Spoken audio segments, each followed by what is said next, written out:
Hello मेरे प्यारे बच्चे, कैसे हैं आप लोग? तैयारी में जुटे होंगे आप लोग। सी टेट और यूपी टेट दोनों पढ़ सकते हैं, सिलेबस के अनुसार बना हुआ है। आप लोग सी टेट का सिलेबस देख लीजिए और यूपी टेट का भी सिलेबस देख लीजिए। ये दोनों के लिए है, सी टेट और यूपी टेट। आगे हम लोग शुरू कर रहे हैं। 9वां अध्याय है समाज निर्माण में लैंगिक मुद्दे। इसके बारे में हम लोग पढ़ेंगे, समाज निर्माण में लैंगिक मुद्दे के बारे में, क्योंकि हाथ से बनाए हुए नोट्स ही आप लोग को अच्छा नंबर दिलाएगा। मैं दे रही हूँ, उसके माध्यम से आप लोग सिलेबस पढ़ लीजिए, क्योंकि मैं सिलेबस के अनुसार ही बनाई हूँ, क्योंकि मैं उसी से पढ़ी थी। नोट्स बना के पढ़ने से नंबर एक कितना ही पेपर घुमा दे, कितना इससे बाहर नहीं कर सकता है, क्योंकि सिलेबस का अनुसार सिलेबस में ही रह के उसको पूछना है। चाहे लाइन बाय लाइन पूछ ले, चाहे कैसे भी पूछ ले, उसको सिलेबस के अंदर ही पूछना है, टॉपिक के बाहर पूछ नहीं सकता है। और पढ़ लीजिए, लाइक सब्सक्राइब कर दीजिएगा प्लीज। चलिए अब पढ़ रहे हैं।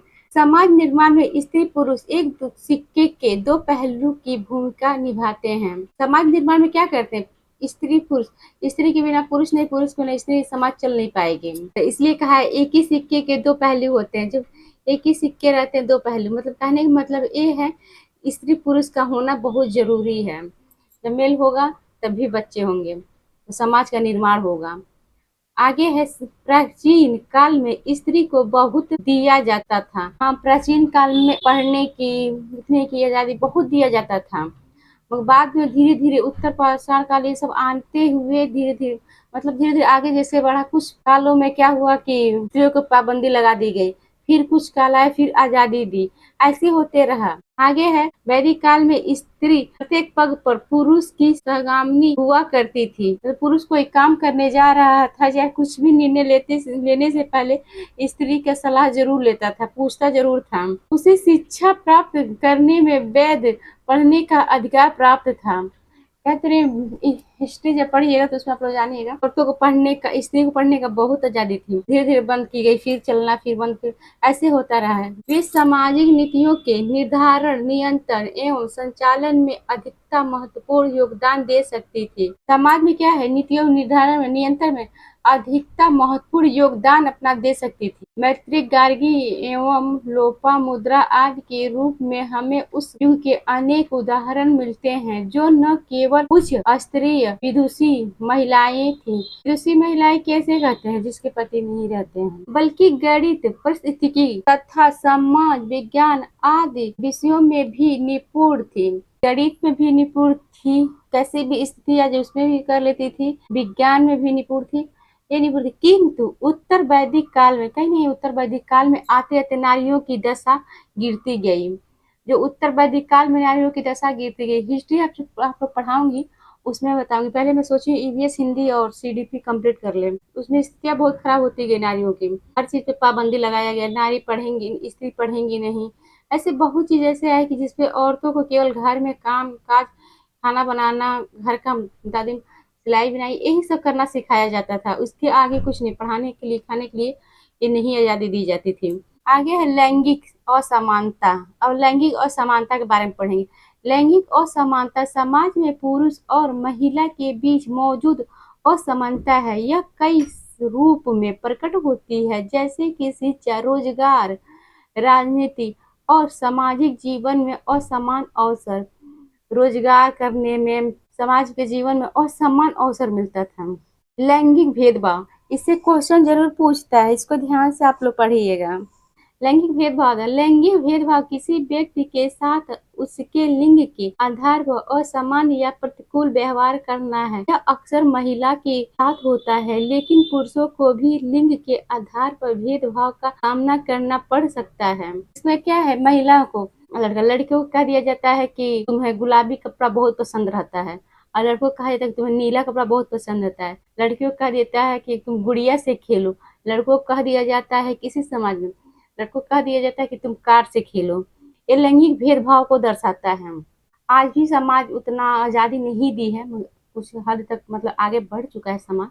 जैसे किसी का दाह संस्कार हो जाए, कहीं भी कुछ भी हो, वहाँ औरतों को नहीं ले जाया जाता है, केवल पुरुष ही जाते हैं। आप लोग अपने समाज में, अपने आसपास देखते होंगे पड़ोस पड़ोस में कि ज्यादा औरतें के घर में रखा जाता है, ज्यादातर पुरुष ही जाते हैं। कुछ ऐसे काम होता है जहाँ पुरुष अलग काम करते हैं, जहाँ ऐसे काम होते हैं जहाँ स्त्रियां अलग काम करती हैं। भेदभाव का ही कारण है। लैंगिक समानता का मतलब है कि पुरुष और महिला दोनों को समान अधिकार अवसर, इसमें समानता मतलब औरत और पुरुष, लड़की और लड़का दोनों को समान अधिकार दिया जा रहा है और सामाजिक संसाधनों तक पहुंच प्राप्त हो। लैंगिक समानता को बढ़ावा देने के लिए लैंगिक भेदभाव को दूर करना आवश्यक है। अब यहाँ पे समानता में, लैंगिक समानता में है जो भेदभाव हो रहा है उसको दूर करना है। लैंगिक मुद्दे समाज में लिंग के आधार पर होने वाले विभिन्न प्रकार के सामाजिक, राजनीतिक और आर्थिक मुद्दे को संदर्भ देते हैं। ये मुद्दे शिक्षा, रोजगार, स्वास्थ्य, हिंसा और सामाजिक न्याय जैसे क्षेत्रों से जुड़े हो सकते हैं। लैंगिक मुद्दे में क्या क्या है? रोजगार है, स्वास्थ्य है, हिंसा है और सामाजिक न्याय है जैसे क्षेत्रों से जुड़े हो सकते हैं। पुरुष और महिलाओं की भूमिका। पुरुषों और महिलाओं की भूमिका में देखिए, समाज निर्माण में पुरुष और महिला दोनों की महत्वपूर्ण भूमिका है। शुरू में ही पढ़े हैं हम लोग। लैंगिक समानता को बढ़ावा देने से समाज को मजबूत और विकसित करने में मदद मिलती है। जब समाज एक मतलब लैंगिक समानता को बढ़ावा देती है, घर में देखिए जिससे स्त्री भी नौकरी करती है, जेंट्स भी नौकरी करते हैं, तो उस घर की स्थिति देखिए कितनी अच्छी है। जिस घर में नहीं, उसी घर में देखो पुरुष कितने प्रयास से पैसे कमाना, मतलब ये सब करना होता है। इसलिए समान अवसर दिया जाना बहुत जरूरी है। अब तो हर घर में हो रहा है, स्त्री और पुरुष को सम्मान दिया जा रहा है नौकरी के क्षेत्र में। कई जगह ऐसा है, आज भी पीछे रखा जाता होगा। अब विकसित मजबूत होती है। लैंगिक पूर्वाग्रह, इससे हर टॉपिक से क्वेश्चन बनता है। आप लोग ध्यान से पढ़ लीजिएगा, वीडियो 2 बार देख लीजिए या दिमाग में अस्थायी रूप से बैठा लीजिएगा। किससे हर साल हर पेपर में, चाहे 2 बार पेपर हो, मैं कह रही हूँ आप लोगों से कि इससे हर टॉपिक से क्वेश्चन बन सकती है। लैंगिक मुद्दे, लैंगिक भेदभाव, मतलब हर जगह से पूछा जा सकता है क्वेश्चन। इसको ध्यान से आप लोग पढ़िए, 2 बार वीडियो देख लीजिएगा। मैं दे रही हूँ वीडियो, उसको आप लोग जरूर पढ़ लीजिए, क्योंकि इससे जरूर क्वेश्चन पूछेगी। हर बार पूछा जाता है, हर पेपर में पूछा जाता है। लैंगिक पूर्वाग्रह। लैंगिक पूर्वाग्रह एक ऐसी धारणा या विश्वास है जो किसी व्यक्ति के लिंग के आधार पर किया जाता है। यह पूर्वाग्रह अक्सर महिलाओं के बारे में होता है, लेकिन पुरुषों के बारे में भी हो सकता है। पुरुषों में भी हो सकता है, औरतों में भी। लैंगिक आधारित हिंसा। अब इसमें क्या समझा, पीछे मैं समझा चुकी हूँ, इसलिए इसमें समझा नहीं रही हूँ, पढ़ रही हूँ। लैंगिक आधारित हिंसा। लिंग आधारित हिंसा का मतलब है कि हिंसा किसी व्यक्ति के लिंग के आधार पर ही की जाती है। यह हिंसा शारीरिक, यौन या मनोवैज्ञानिक हो सकती है। जब छोटे बच्चे रहते हैं तो 3 साल तक तो नहीं जानते, 3 साल जैसे आगे बढ़ते हैं तो वो जान जाते हैं कि ये लड़की है, ये लड़का है, हमें किसके साथ खेलना है। वो जान जाते हैं कि तुम लड़की हो, हम लड़का हैं। ऐसे भेदभाव वो भी कर लेते हैं लिंग के आधार। लैंगिक समानता के लिए काम। समाज में लैंगिक समानता को बढ़ावा देने के लिए सरकार, गैर सरकारी संगठन और नागरिक समाज सभी को मिलकर काम करना चाहिए। लैंगिक समानता को बढ़ावा देने के लिए शिक्षा, जागरूकता और कानून जैसे तरीकों का उपयोग किया जा सकता है। इसमें समानता, अब लड़के भी टीचर हो रहे हैं, लड़कियां भी टीचर होती है, समानता ही तो है। डॉक्टर देखिए हो रहे हैं लोग, लड़के लड़की हर क्षेत्र में अब लड़कियां आगे बढ़ गई, तो एक समानता ही मिल रहा है।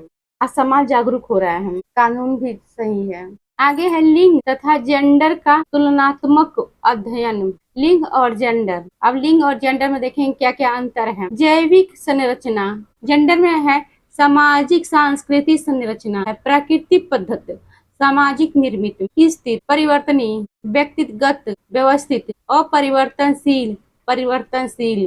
वैश्विक लैंगिक अंतरांक 2021 में भारत 156 देशों में 144वां स्थान पर है। इससे यह साफ तौर पर अंदाजा लगाया जा सकता है कि हमारे देश में लैंगिक भेदभाव की जड़ें कितनी मजबूत एवं गहरी हैं। इसमें भेदभाव की जड़ें कितनी मजबूत, कितनी, आज भी लोग कहते हैं इस कास्ट का, उस कास्ट का। आज लोग समाज में देख ही रहे हैं कितने अपने जातवाद को लेकर चल रहे हैं लोग। एक प्रकार के क्या है, जात को भेदभाव मान रहे हैं, ऐसे माना जा रहा है आज भी।